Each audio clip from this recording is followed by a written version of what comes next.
This is my fourth video in a series highlighting the top ski areas in North America. It is definitely the most difficult one to put together so far. When I started coming up with this list of my favorite resorts, I feared I didn't have enough experience outside of my home resorts and hiking for that special terrain we call Sidecountry. I tend to stick to the more mainstream runs when I visit new ski areas.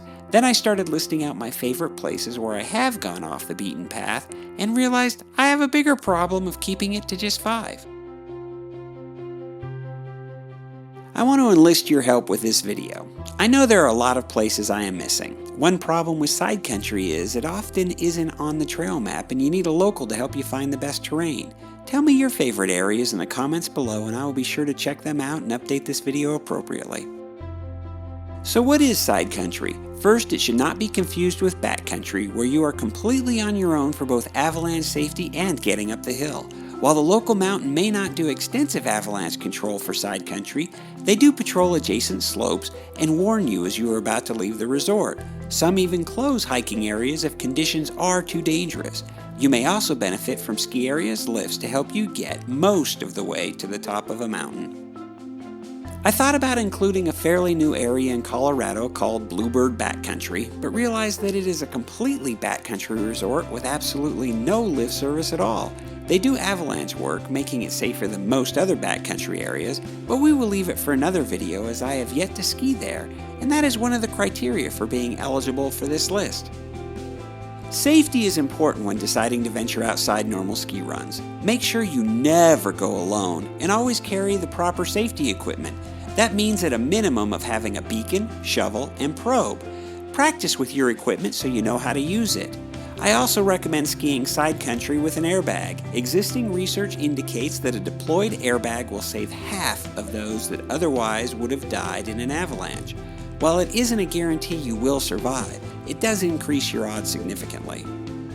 I also recommend carrying a map and compass along with the requisite knowledge on how to use them. Should something bad happen, you will then be able to direct emergency services to your immediate location. Here is a list of my favorite Sidecountry ski areas in no particular order. If you look at a map of the Wasatch Mountain ski resorts, there is a huge concentration of them located in the same general area. Never mind the fact that it is an hour or longer to drive from Alta to Deer Valley. If you are a fast hiker, you can ski between them quicker than that. It is not uncommon for someone to start in Park City and end the day at Alta or vice versa. So which ski area should get credit for all that extra terrain? Instead of wading through a lot of angry comments, I figured I would combine all of the resorts into a single area. As some skiers consider it justifiable homicide when someone gives away their favorite powder stash, I will refrain from mentioning too many secret places. I do have to say that I enjoy hiking the East Castle at Alta as well as a short hike over to Catherine's.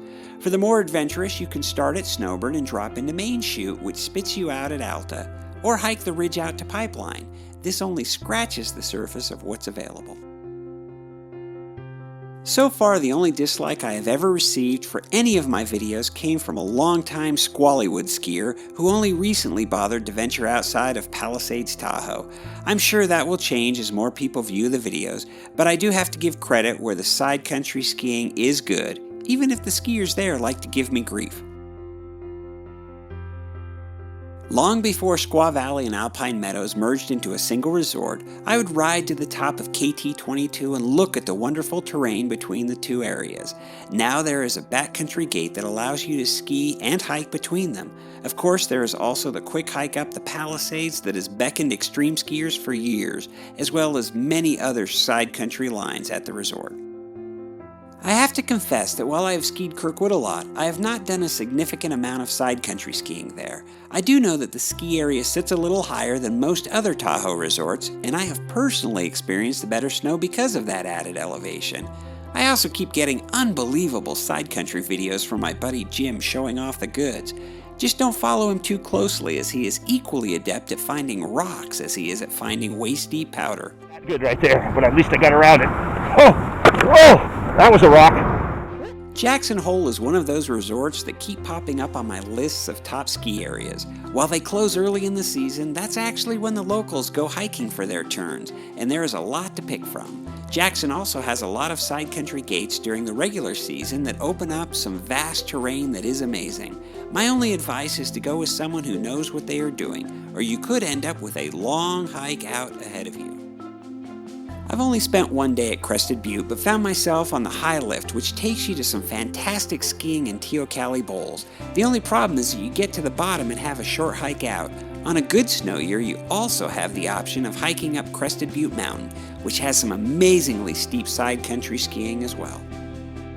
I know that I'm only supposed to keep this to 5 areas, but I would say that Alpental and Crested Butte come in at a tie, and want to include both resorts on this list. Alpental is where I learned to ski, and the first time I took my kids there, they laughed at the resort because it seemed so small. What they couldn't see is all of the side country that makes the resort a true winter wonderland. I've been in the tram line at Snowbird listening to extreme skiers talk about how they were heading to Alpental next because of how great the back bowls are. I have to agree. I wasn't going to include an honorable mention in this video because I cheated and listed 6 ski areas instead of 5. However, I have to bring back Silverton as the area only has a single lift, if you don't count the helicopter. Most of the terrain is side country and really deserves being mentioned. Again, I hope to get there soon.